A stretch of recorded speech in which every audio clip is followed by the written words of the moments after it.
Really, the entrepreneur that I would recommend this for is probably the one that thinks they don't know why they would even come, right? Because effectively, what can happen is as you grow your business, you can reach a place where you think you've got it all figured out, right? That you're the big Kahuna, and the reality of it is that you can live in a box that doesn't allow you to grow because you're not getting a fresh perspective from people who are at a much higher level than you are.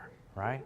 And so, it's funny, I run one of these again in the real estate space, and when someone tells me something like, I don't have time to be there, I will say, you know what, that in fact is the very reason you should. Because if you can't take a couple of days away from your business, are you a slave to it or is it a slave to you? And I've actually been doing this for 6 years.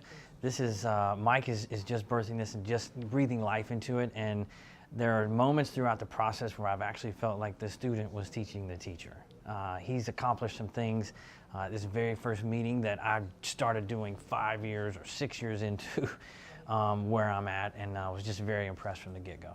Anytime you're invited to a mastermind, if you've never experienced one, you're kind of like, I've heard the term before, what is that really like?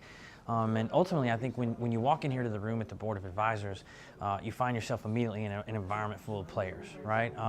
A lot of times what happens is when you reach a certain level of success, the people that are around you or the people in your space have a different set of problems because they're not where you are. And so a lot of times you don't have a group of resources, or if you will, a board of advisors to help you through the challenges that you have in your business, right? And so the cool part about coming to Mike's mastermind and the board of advisors is that's effectively what you get, right? A lot of high income earners are in this group, and basically we get to come in here, not only share our successes with the group, so you can take those strategies and systems and resources and share with folks what's making you successful so they can do the same, but you also get to run through a process of saying, hey, here are my top 3 challenges. Can you guys act as my board of advisors and help me push through those challenges?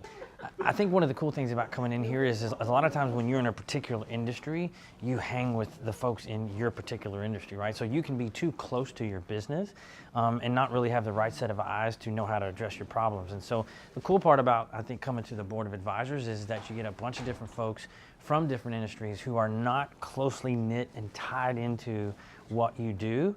And so they get to look at your challenges and your issues with a different set of eyeballs.